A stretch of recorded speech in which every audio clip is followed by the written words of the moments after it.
The guys are back from the toilet. And now, back to our show. The Opie and Anthony Show.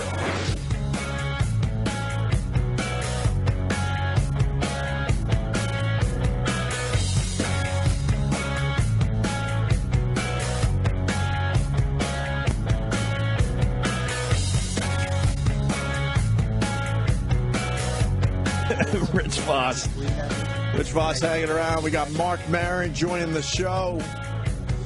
Marc Maron came in here and just entertained the hell out of us. And I'm like, Marc, you got to thanks. You got to do some of this for the audience, too. My God. I will. We got a private show from Marc Maron. It was terrific.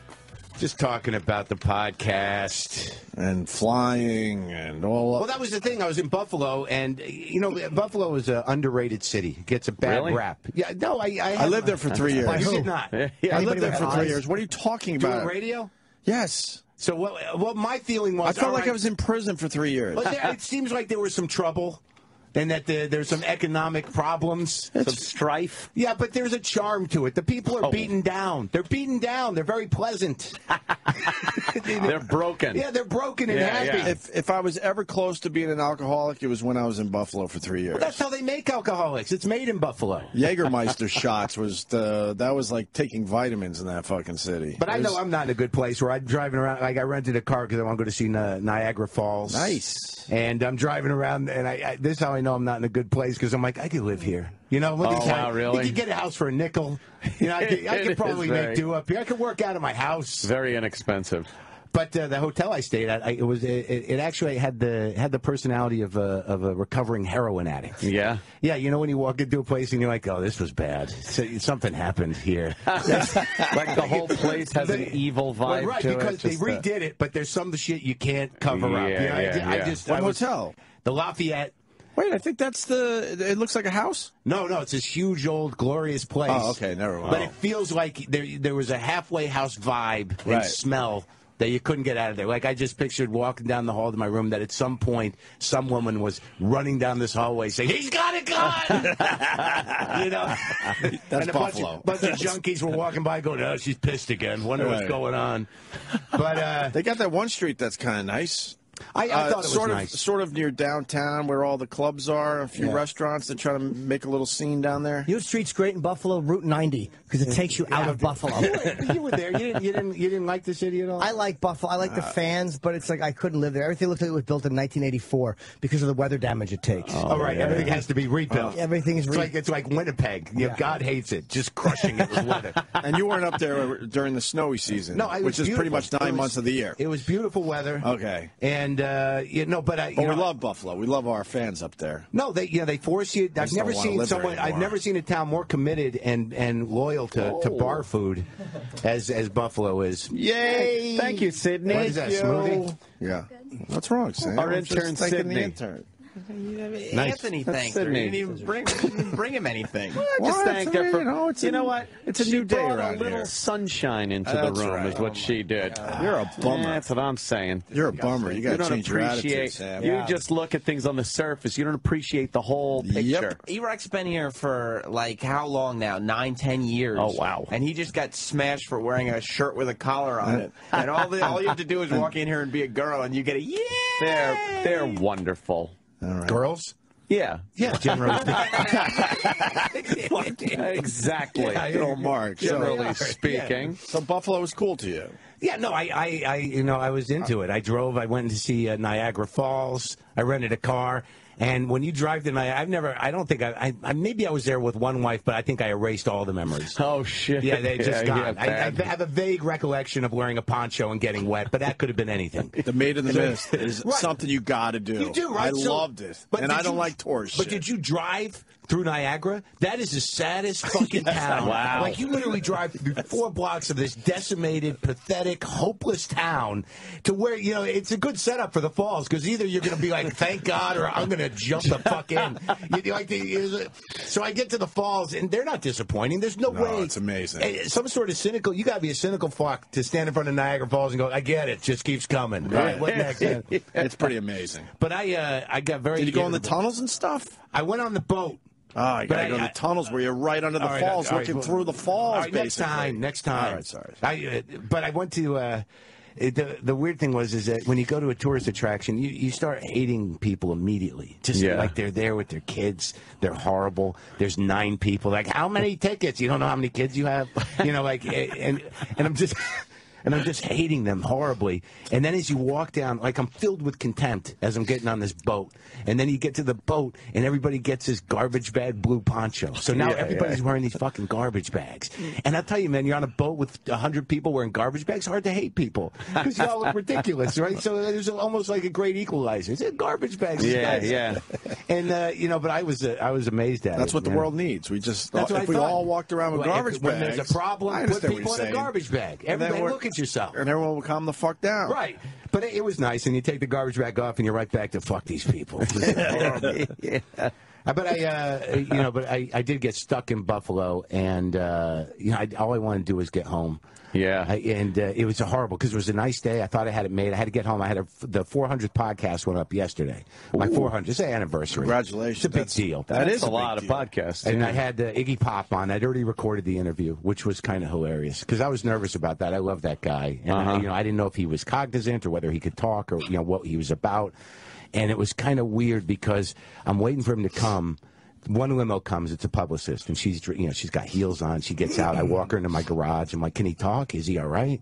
She's like, yeah, he loves talking. I'm like, fine. So then another limo pulls up, and Iggy's road manager gets out. His 7-foot girlfriend gets out, and he's about to get out. And I'm standing there. I'm like, hey, how you doing, Iggy? You need anything? He goes, I need to refresh. And I'm like, I don't know what that means. Do you need coffee? Yeah, coffee, black. Great. Fine. I got that. Yeah, you need water? Water's good, but I need to refresh. And I'm like, okay, I'm not sure what that is. So we walk out to the back deck, and Iggy just starts like, he's standing there, and there's like these 4 people he brought with him, and he's like stretching on my deck, and he's like, this is nice. And he's looking, he's almost doing like a weird dance. And then within 2 minutes, then within 2 minutes, the fucking shirt comes off. And I'm like, anyone else, that would be like, what is going on? But it's like, I was just getting into Iggy. So then we go in to the garage. Well, I'm sitting there with a shirtless Iggy in my garage talking to him, and it didn't make any difference to me at all. There was a couple of points where he just started tweaking his nipple a little bit, and it was a little weird. Yeah. But I didn't bring it up. You know what I mean? I didn't know if he was trying to... I understand that from both of your points of view, actually. Wow, he's a strange guy. No, but it was a great chat. Yeah. And why does he have to take his shirt off? He loves it. You know, he's an animal. I don't think I've ever seen him with a shirt on. No. Yeah, he does take his shirt off a lot. He's got to be like 70. Wow. And he's about 5 feet tall. He's like 5'2". Is he a small guy? Yeah, tremendous. You know, just like 7 foot tall, Asian, huge boobs. Wow. Yeah, he's doing fine. Yeah. But the panic was I needed to get back from Buffalo to L.A. and they canceled my flight, American, because it was a mechanical problem.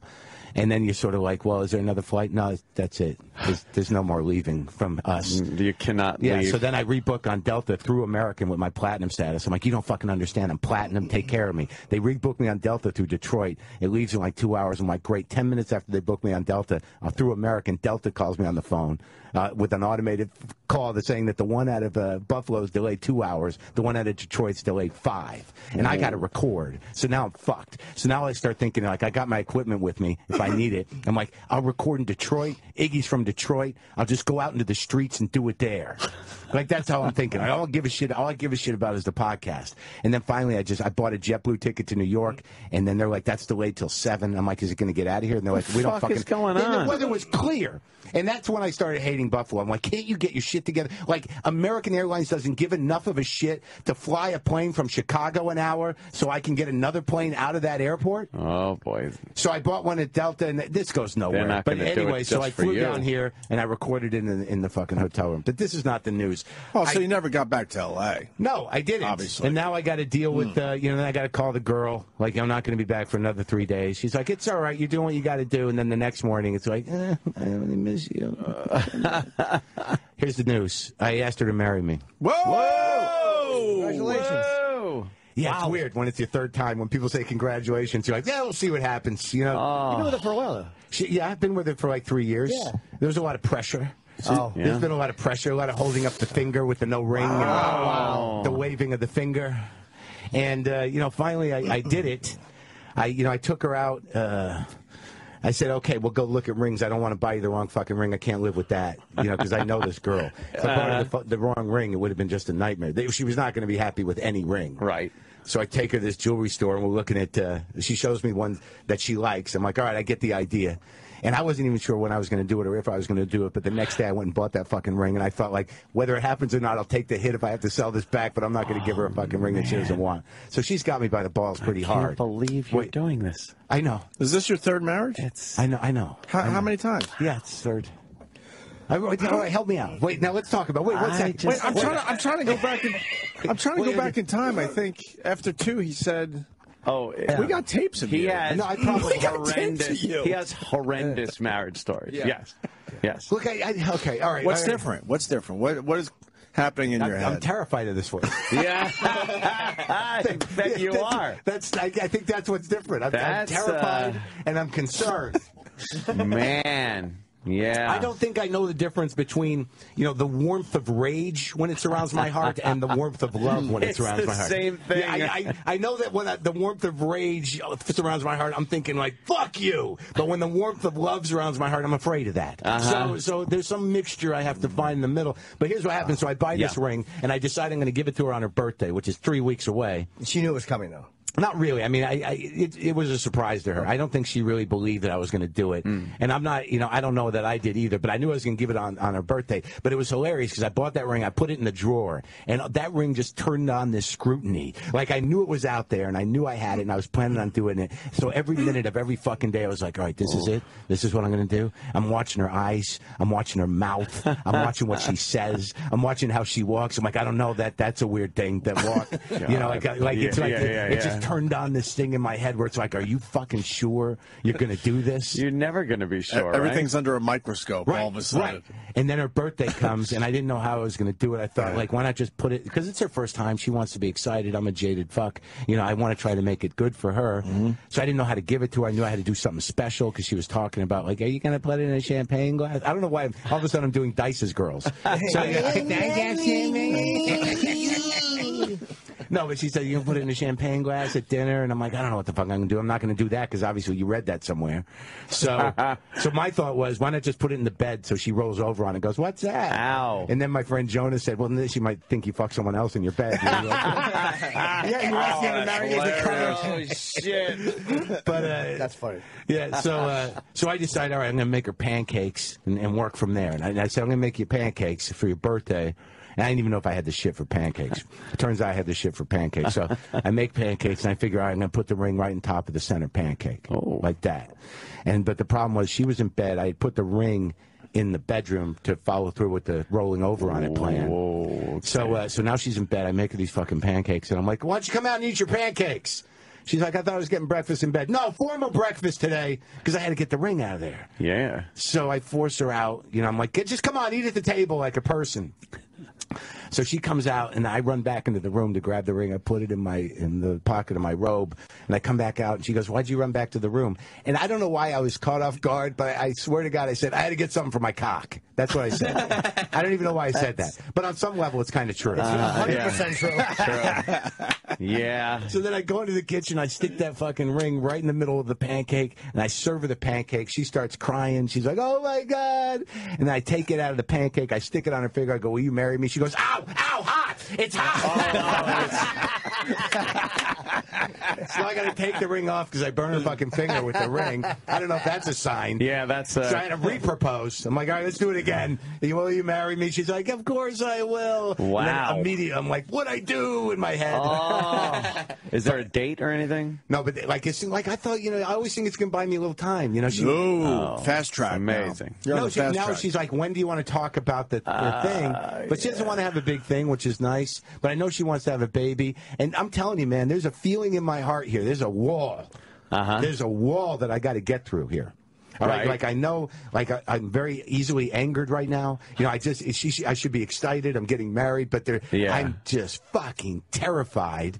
And some people are like, "Why are you doing it again?" She's like 19, 20 years younger than me, and I'm like, in my mind, it's like, what else am I going to do? Just cycle through a bunch of middle-aged women? Yeah. Am I gonna, with the occasional younger one that thinks I'm going to teach her something or resolve some issue she has? I'm just going to do that for the rest of my life till my charm arm wears off and my game is gone, and I'm 65, jerking off by myself, napping. Is that what I want? With no one to leave my money to? Sounds great. That actually sounds perfect. You're not going to have to turn Anthony. Oh, my God. But but the thing is like, I think it's all going to happen, and I have not had a child, and I'm terrified of it. And you had one I recently? got two, yeah. My youngest is 8 months old. And you're my age, right? More or less. All Yeah. right, You might have easy. a couple on me. Okay, I have a You might have couple a on few you. on All me. right. I got a 3-year-old, too. Yeah, so and I just hope because there's some part of me like with her where I'm like, I'm still having issues with the girl, with the fiance, where I'm like, I'm still saying to her, are you going to clean up your room? I mean, I say that to her. Oh, wow, yeah. So now my concern is I'm going to have a baby. I'm like, what do I got to clean up after both of you? Yeah, you do. You do, right? Yeah.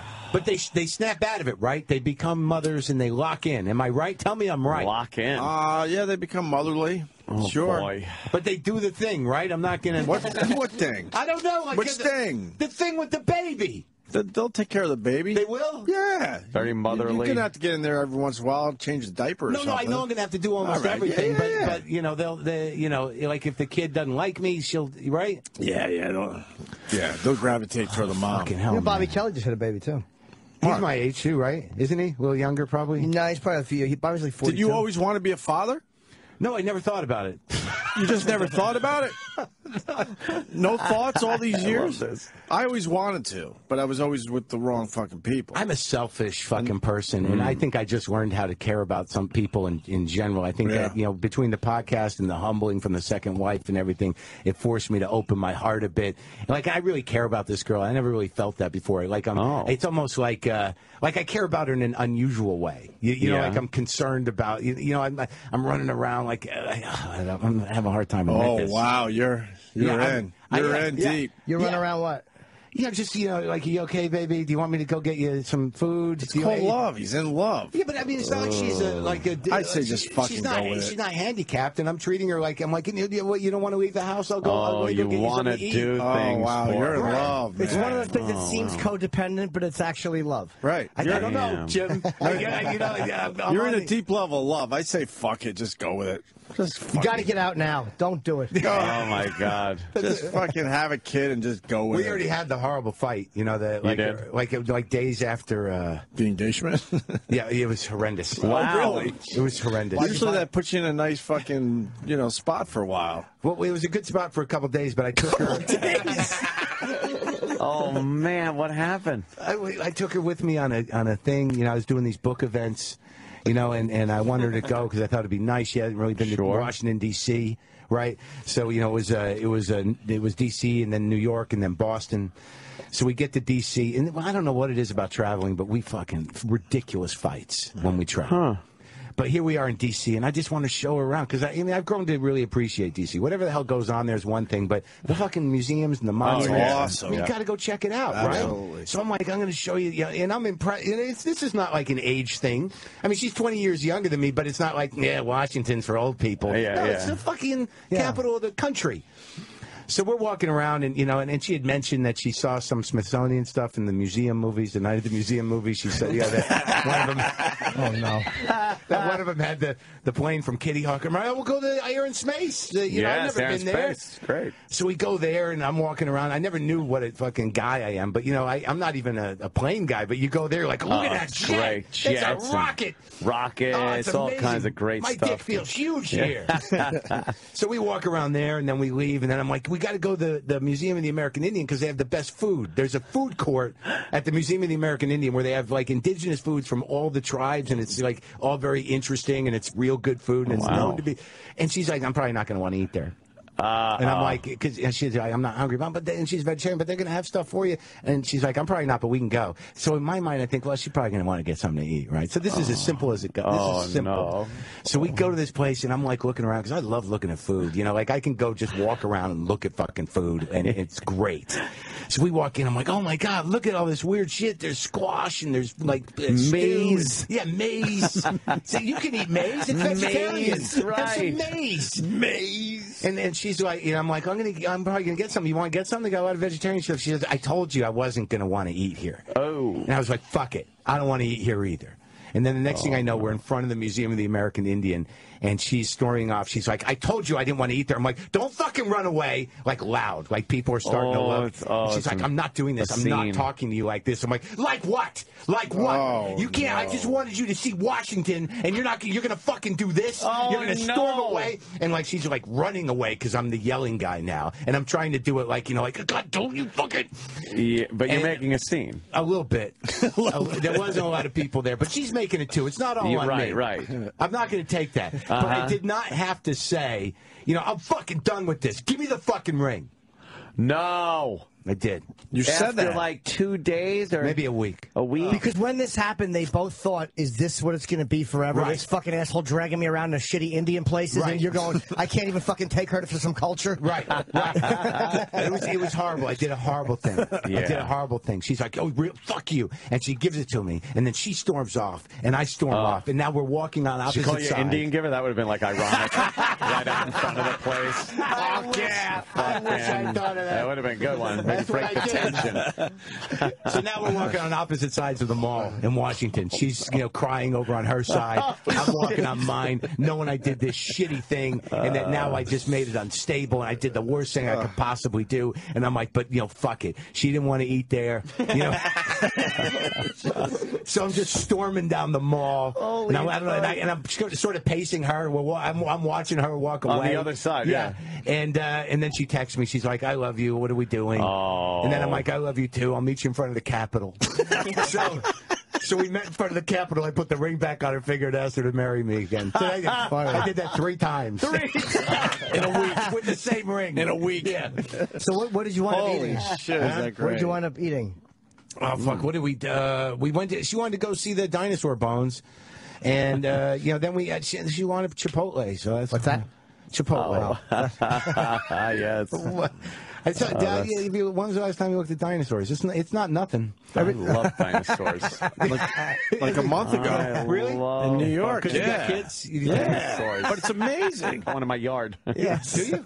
Wow. Yeah, I got one of those like. We'll show you. 5.5-foot velociraptors. Oh, you do really? And I put it by my jacuzzi. Really? Yeah. It's like you really love dinosaurs. I love dinosaurs. dinosaurs. He loves children. Children love dinosaurs. Got to get the kids into the jacuzzi. It's terrible. Dinosaur bones rule. There you go. There's his dinosaur. That's great. My little dinosaur. I just keep, when you look at him, you're like, holy fuck! And this was millions and millions of years ago. It's hard. It's a weird moment of like you're very impressed, but you're also like, oh, we're doomed. It's sad. If these fucking things die for whatever reason, just to imagine that come out of nowhere. That they were actually there at some point. They actually lived and walked around. It's like that's a monster. That's a real life monster. Yeah. And it was walking the earth. I just hate they put the dates on. I'm like, oh, really? This is long like ago? 80 billion years ago? But also, when you see the ones that were in the ocean, that's why I don't go in the ocean. Because in my mind, a couple of them have to be out there. Still there. Yeah, they've got to be out there. And they're like as big as this building, like fucking giant teeth. Big. That scares the shit out of me. Monsters under the water. Yeah, I can't even go into a pool at night. We don't at night. Yeah, if I can't see the bottom. Creepy down there. What got in the pool? You don't know what's in there when you go in the ocean. It's like horrendous. You look down. It's got this weird. You could see a little bit down here, but I'm not going to show you much. The ocean does not tip its hand. You fucking in there. It's all based on faith. And the light is what, only 200 feet, I think? Yeah, after that, it's just complete fucking darkness. Oh, it's horrible. It's a horrible feeling. Those people that can just jump off boats and swim around, I can't. Talked about it. We took a lot of boats across Lake Erie. And even in a lake, right? We would stop in the middle, and the tunes are cranking, and we go for a swim, and we would take our showers because it's fresh water. Yeah. And when you dive off that boat, you're like, what the fuck is staring right back at me? I was petrified. I'm not even going to make believe. And then I would swim around the boat, just keep the boat nice and close. Yeah. A real fucking wimp. If you looked at where you were and how big you are, if you drained all the water and just put you in midair where the water would be, you're like hovering over mountain ranges. And all kinds of goodies are down there. Horrendous. Big monsters. You're a speck. But if you close your eyes, it's all good. Yeah, I mean, the eyes closed when you jump in. Right, the odds are with you probably in a lake. Because I don't want to open that eye and see some blurry shit coming at me. But in a lake, what's the worst it could be? A giant catfish. True. Right? I don't know. I think they got. Well, there's no sharks in the lake. There's no dragons. They got some shit. Have you seen what's that show on TV? The River Monsters. Yeah.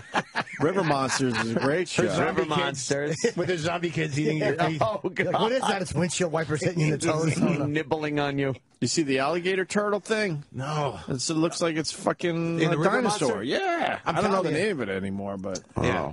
They're out there. What about the guys? We talk about it from time to time on our show. The guys that go noodling. Would you do that? I don't know what noodling is. You've never heard of noodling? I thought it was a guitar term. They noodle around. They go in these swamps and these riverbeds. Yeah. And they go for the cat. Is it catfish they're going for? Catfish. Yeah. It's all kinds of. And they put their arm in these fucking holes, and the catfish bites them all the way up. They pull it out halfway up their forearm. That's how they catch these things. Can you imagine fucking doing that? I don't like when my foot hits something at the beach that feels a little like it's not a rock or a shell or something. You're like, I don't know what that is. I can't get away from it fast enough. And you don't know if it's just part of the larger thing. Right. Like you just, that's just the eyelid of something that's the side of a car.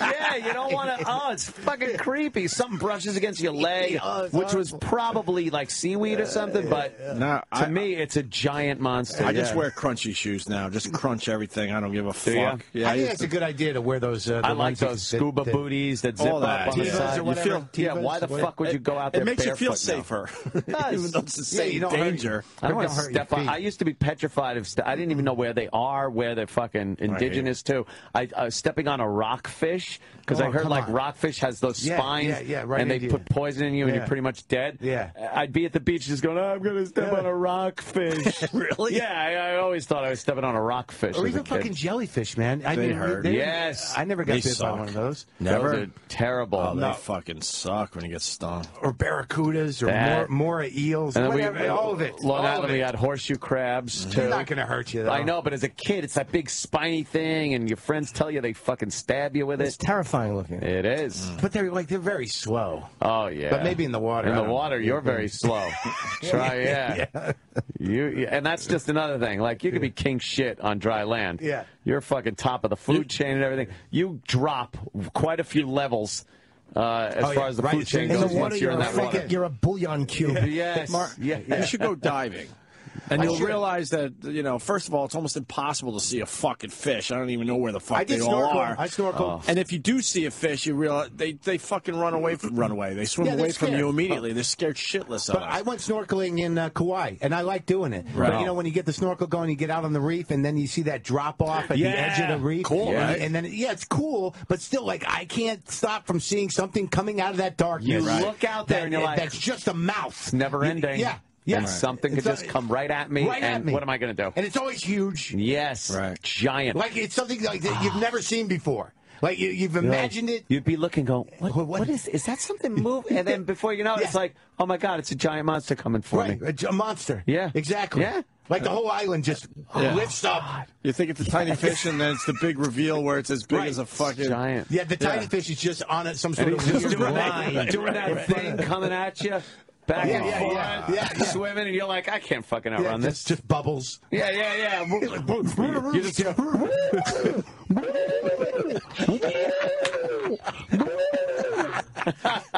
just fucking petrified, screaming underwater. Just cloud of blood. Yeah, cloud of blood. Watching your own blood rise up around you. That's terrible. Half of you starts bobbing. Oh, just horrible. Your girlfriend's like waving. What do you die from first? Like the loss of blood for being bitten in half, or do you drown, or what the? It just seems either like way, it's something only a I few don't seconds want. for you to think about it. I would gather, right? Yeah, breathe, and I'm half gone. No. Mark, you've been busy. Yeah. Shit. I'm doing like I'm here because I'm doing panel on Letterman for the first time ever on Wednesday. Oh, Congratulations on that. Yeah, it's been a lot of things where you spend your like I've done stand up on there a few times over the 25 years, but not a lot. Are you nervous doing panel? Well, I know how to do it, but it's Dave, and he's like my guy. Yeah. And I've been watching him since day one when I was in college, and as a comic, you're sort of like when he moved.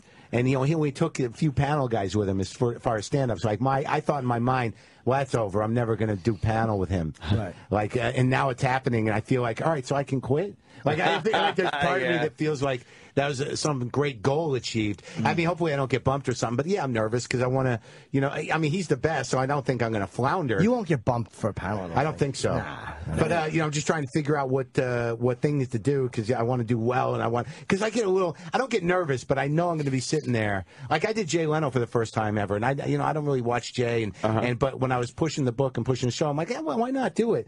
It was kind of interesting because he came into the dressing room before I went on for like a half hour. Yeah, we had that. We couldn't believe it. Me and Ann talked about it after the fact, going, "Don't you have a show to prepare for?" He's hanging out, having a good old time. I'm like, "Holy fuck! When does he get ready?" Yeah, he's there, standing there in his denim shirt. Yes, we had the same experience. He was talking cars, and he was talking about shock jocks and radio and just whatever. Oh, yeah, I love that. I love the radio. Yeah. But he came backstage. He's like, "Yeah, I didn't think you'd do this. I didn't think you'd do my show. I thought you'd like it." Oh, yeah, the Tonight Show. Right, yeah, sure. I didn't think you. Well, he thought I was in Conan camp. Okay. Like he thought I was part of.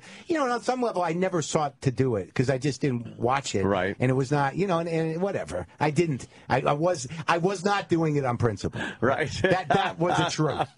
But then, when all of a sudden you have an opportunity, I'm pushing the book and I got the show and I'm going to do panel and I have to do stand up. I'm like, why not? It's still the Tonight Show, and I have that moment, the feeling. Well, it don't matter who the host is, where you see people on TV, and then when you're sitting there right next to them and the cameras are on, oh man, it's like you think you're just talking to somebody, but you're not. It's crazy. Yeah, everything is heightened, and it's happening in the moment, and you're like, oh my God, he's right there. And with Dave, I have to hide that shit. Because you can't sit there and go, oh, my God, you're right there. That would be a great way to open, actually. Oh, my God, you're right here. You're right there. That would be funny. I see this on television. Yeah, I saw you on the thing. This is crazy. Yeah, but I do have that feeling. The weirdest thing, you're right, because you're sitting there looking at the face. Yeah. And words are coming out of your mouth. You're talking. Right. But you're thinking, like, holy shit, am I doing this? Exactly. Like, this is what I've watched. Are people watching this and seeing me like I saw other people sitting there? And then you're just like, this is the most oddest fucking thing I ever. get so nervous that I relax. It's almost like I'm so doomed to fail. I feel like somebody who's about to be executed and has resigned himself to the fact that my brains are going to be splattered, and that helps sometimes. Well, yeah, when you get so anxious or nervous about something and you just go into a weird paralysis, like you just hit this peak and you're like, ugh.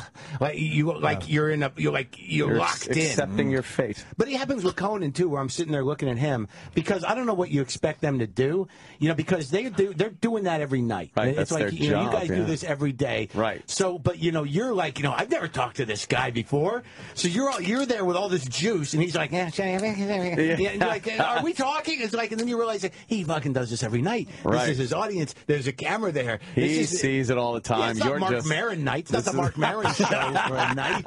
I'm just a guy passing through. Yeah. It's hard for them to get juiced when I'm sitting there too. It's like this Tom Cruise is here tomorrow in this seat. What do I expect out of this guy? I'm lucky he's not spitting on me. The most important moment right then and there. It's so important to you. And then it's like Tuesday. Yeah, exactly. Who are you on with? Do you know? I don't. Can we look it up? Yeah, I always like to check. No, Wednesday. But it was a pretty good experience. But that's true, man. Because you get done and you're like, huh?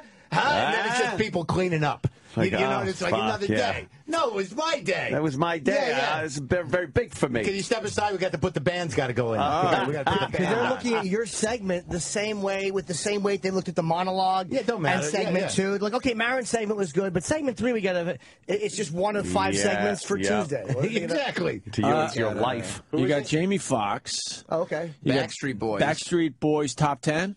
Yeah, they'll be there for the top 10. All right. Then you got the Marc Maron. I'm on after Jamie. Mm-hmm. And then what's the last thing? Wale. Huh? Wale. Who's that? He's a performer. He's like a rapper.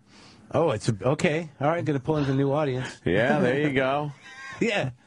Cuts out of your demo a little bit. But do you know Jamie?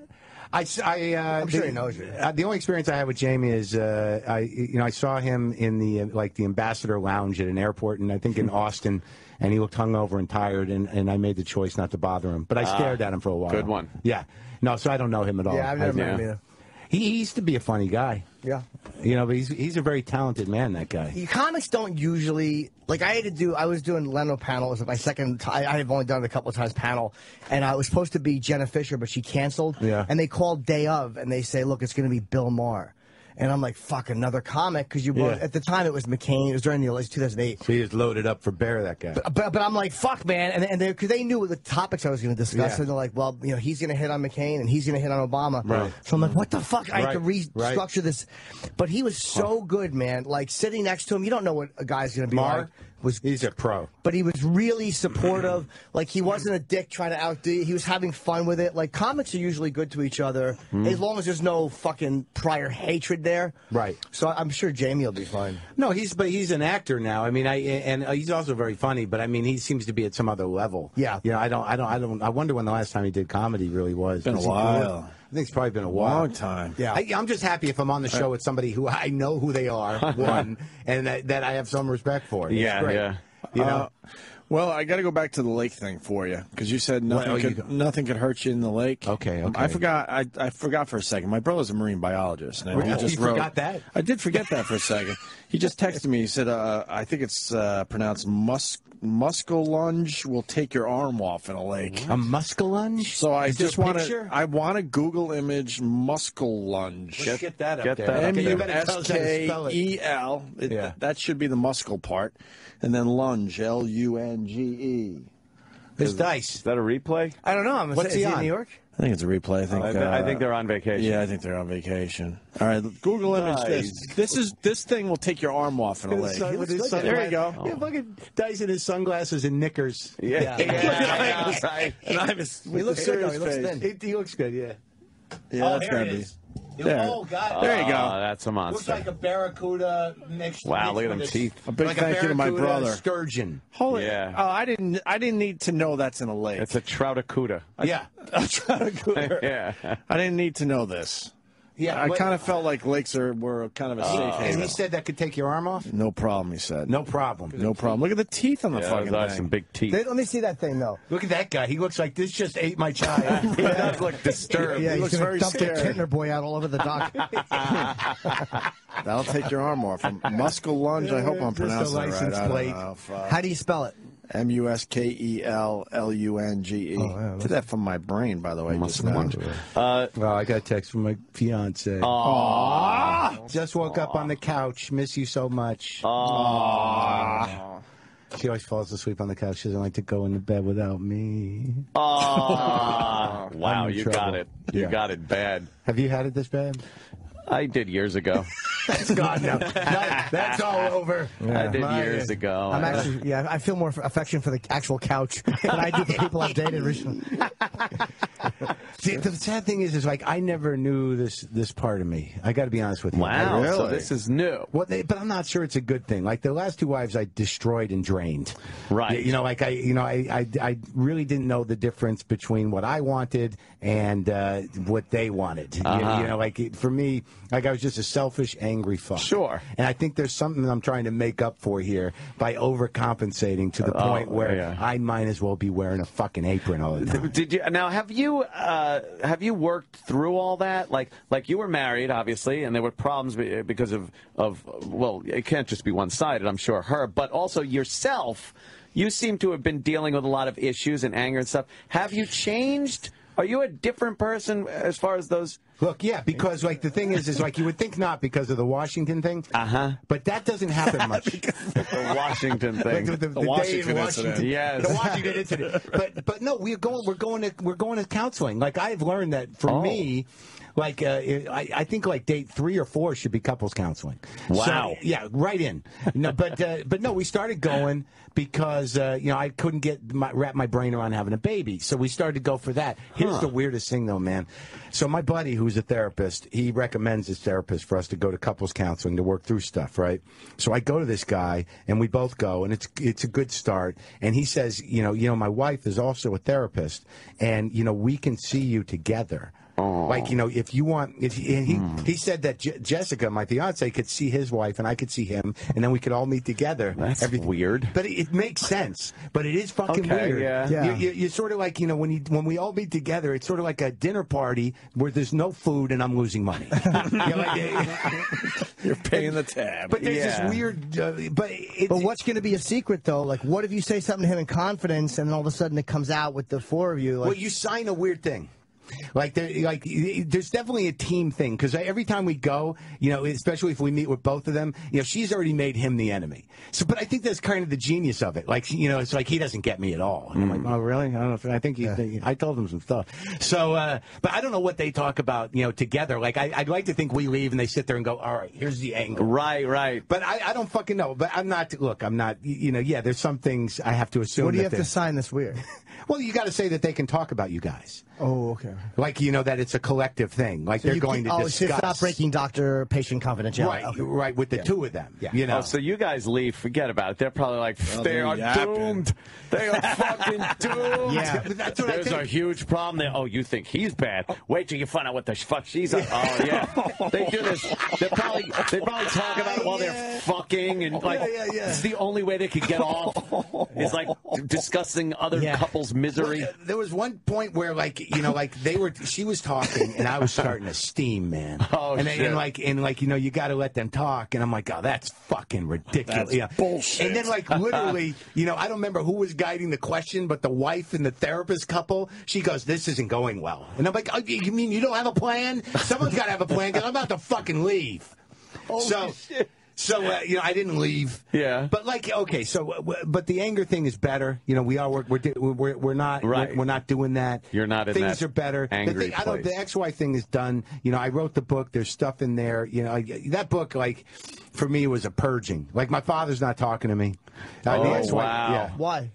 Yeah, I think I threw him under the bus a little. What'd you say about him that he objected to? Everything. Oh, really? Okay. Well, yeah, because, like, well, you know, like, I was doing shows and stuff. Like, my father has never paid attention. I don't even think he fucking listened to the podcast, and he's been on 3 of them. Oh, shit. Like, I didn't tell him he was on, but who cares? Right. So, but the thing is that when he started to get wind that the IFC show had a character in there based on him, who was a bipolar kind of guy, but it was Judd Hirsch. I mean, arguably a better father.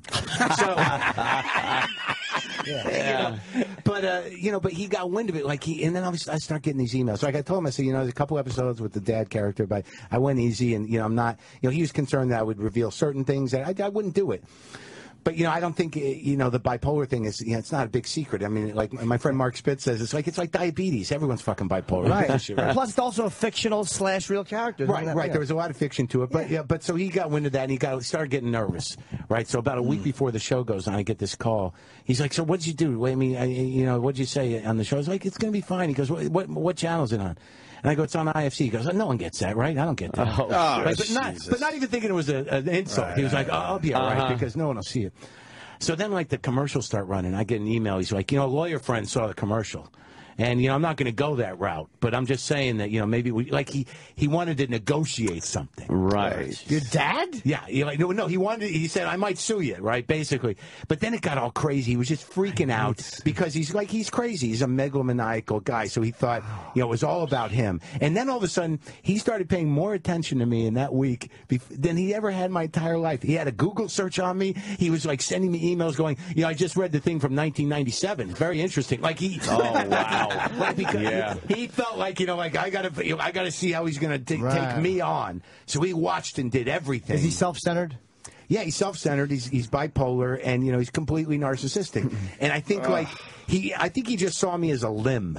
You know, like a limb that got away. Like, that's my other hand. Wait, can I stop you for a second? What kind of relationship did you guys have? What kind of father was he? Just give us the basics here. Well, when you were growing up, he was a guy that was very self-involved. He was a doctor, so, you know, he was always out. You know, but you know, when he was around, everything sort of revolved around whatever thing he was doing, whether it was rage or whether it was, you know, hey, let's go skiing. It's very weird when you have a manic depressive father, because, you know, when they plan it, they're excited, but the vacation might be sad. Wow. You know, we're going to Yosemite, and then, like, weeks later, you're in Yosemite. Like, yeah, I don't want to live.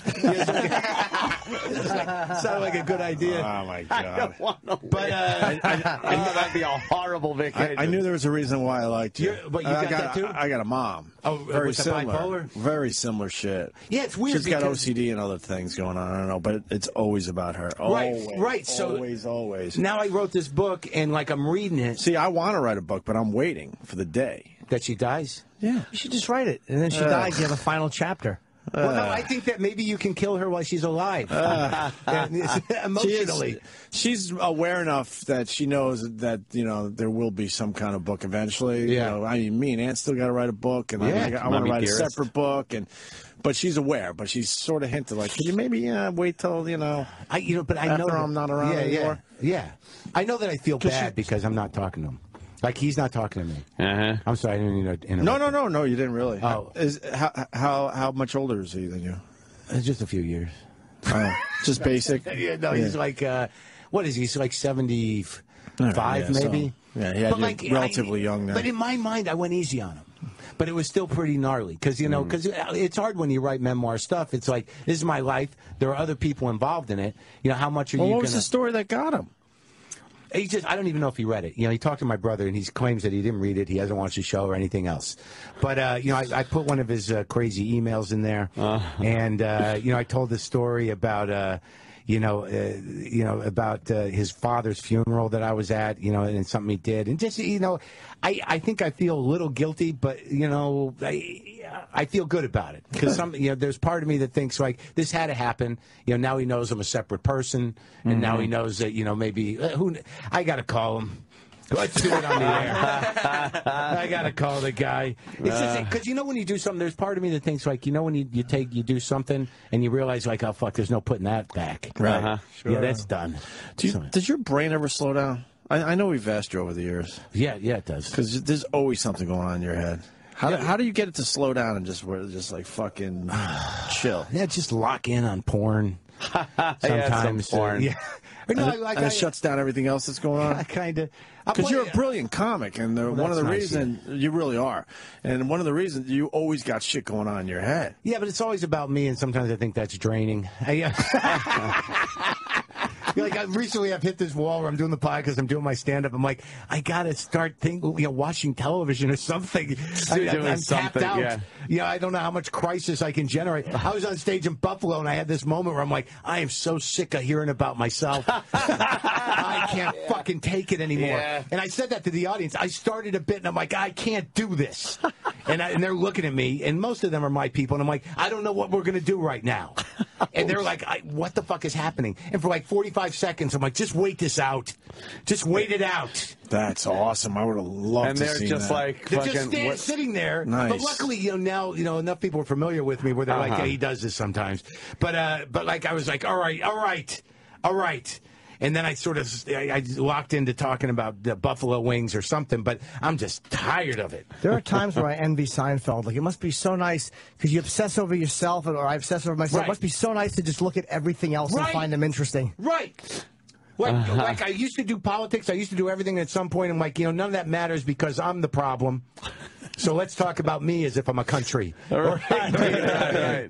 And now I'm getting to that point where I'm like exhausted. It's exhausting. It's very exhausting to always have to find new things to not only talk about, but find the twist in and make funny and make interesting. Right. It's a very tough thing to do. Wow. I had to start looking at other stuff like the Kardashian problem. Once in a while, something else is interesting, and it's hard. I'm out of the dialogue. I literally am so consumed on Twitter with fucking my shame parade on Twitter. Engaging. You do it too, but I mean you seem to have more fortitude with it. But I don't get I don't think I got the news about Paula Deen until I saw your fucking Twitter feed. I'm like, well, did something happen? And I have to go over there and get caught up. Like I'm that detached. Yeah, you need to plug I gotta in. Watch the news A little bit. What do you think of Paula Deen? What do you think of that whole situation? Well, she's a little ignorant and very insensitive. But it's something she did 30 years ago, man. No, I mean it's going to take a long time for and it wasn't people, even that bad what she did. For people like her to culturally sort of grow up. I don't think that she hates black people. I don't think that she's a racist. I just think she comes from a different time. Yeah.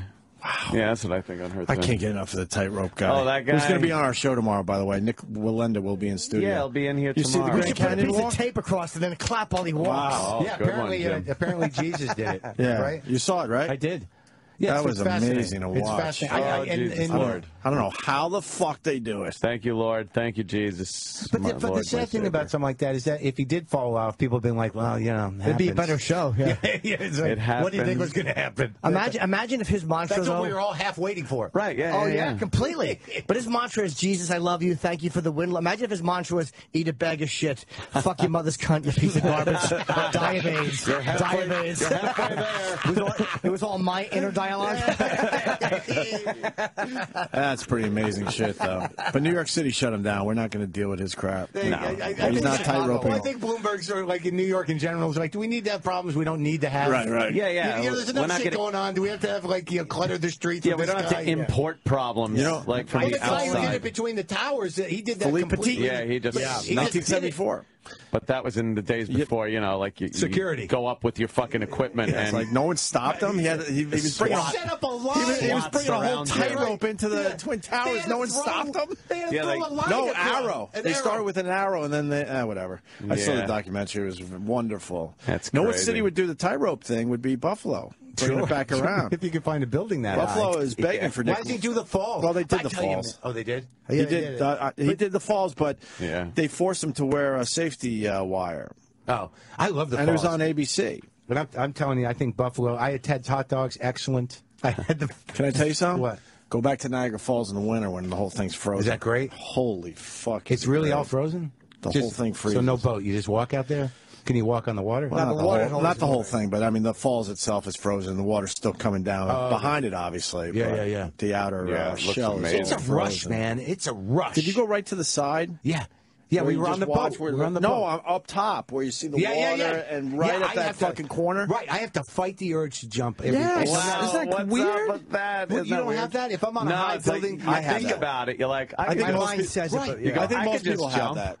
Right, no, You don't, but you think like I really. The sad thing about me is, I think if I were hanging off a building, that like in my mind would be like it's easier to let go. wow, then to I- climb back up Right, and then they're like, oh, because then Wow. it's just there's some part of me it's like just let go. It's funny. That's the exact opposite reaction I have for everything in my life that's in turmoil, and that's the proper reaction. Just let go. The only time you think of it is on a building. Oh, Mark, man, that podcast is terrific. By the way, Yes. you're still going strong. Oh, it's 400 crazy. episodes. Good for you. The Iggy Pop thing's pretty good. Cheech and Chong on Thursday. Yeah, you tell me a little bit about that behind the scenes here. It was nice to hear. I got to tell you something. This fucking movie What? industry What? is crazy. Bad? Is crazy mean bad? Yeah. It's amazing that because you hear it's like, oh, this film cost, it had a budget of $50 million, $100 million. And then you look. These people have been standing around milling about the hallways for hours. And anytime I've been on a movie set, it's the same thing. It's a lot of people, more people than it really seems like they need. Yeah. Milling about for hours. Hi, Kenny. Yeah, to shoot for 2 seconds. Yes. Usually. Yeah, it's Yes. crazy. Kenny. They told a funny story about when Jim did his fight scene with Dominic. Yes. Yeah, how your pants kept falling down and they were seeing your height. Oh. Yeah. I told him I had What to sign show it. is that? That was on Board to Death when right, Dom okay. Lombardozzi and I did Yes. that. We kidnapped Jason Schwartzman. You got the same crew here? They remember one, you from that? one of the guys was on. Very cool. And I had to sign a nudity waiver. Yeah. The I guess camera- they're all like local New York people and The camera guy worked on Sling Blade. Did you really? He filmed, he was the camera guy for Sling Blade. Oh, wow. Yeah, I was talking to him outside. It's cool. He said during the We have Carl on the board. Get the fuck out! Get the fuck! During that scene, he was looking at him, at the cameraman, and he came over later. Dwight Yoakam and said, like, I just needed someone to look at. Wow. That's pretty cool. And the kid, he was, pretty young back then. It was 3 or something like that. And he was like, why is he yelling at me? We got a wrap here, right?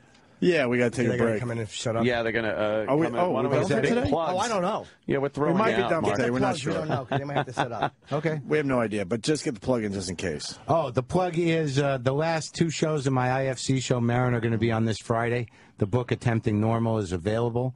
Are you happy with book sales? Yeah, everything's going pretty good. You know, it's not. Are people still buying books? Yeah, kind of. Yeah, I think digitally downloading it and it's stuff? going well. You know, people are liking the book. The people that, you know, the exciting thing about the book and the show is that, like, there's a lot of people like, I didn't know who the fuck you were. Like this, you get in this bubble, you think, like, how could people not know who I am? Hey, come on. And then you're like, why would they know who I am? Right. But so it's all going good. Yeah, everything's fine. In terms of, I'll be on Letterman on Wednesday. So thanks for having me. Absolutely. I've been watching the roller coaster for a long time with you. You're fucking blessed. Thanks. We love you, brother. I have one plug. Yes. Antisocial. The first show sold out. It's myself, Amy Schumer, Artie Lang, and Dave Attell. July 20th in the Sands Casino in Bethlehem, Pennsylvania. Second show is on sale and selling very well. So if you want to just go get tickets off Ticketmaster. Okay, great. It's going to be a lot of fun, laughs, good times. Good times. Look at the little guy. I got to piss desperately. All right. We might be back. We don't know. Yeah, we don't know what the hell's Yeah. going on with this this big Chris Rock thing today. But What are people supposed to do? I don't know. They might come back. They'll stick around or don't. they're like, we don't. They're like, whatever. We don't give a fuck. All right. We got. The Opie and Anthony Show will return in a moment. After all, millionaires have the piss too.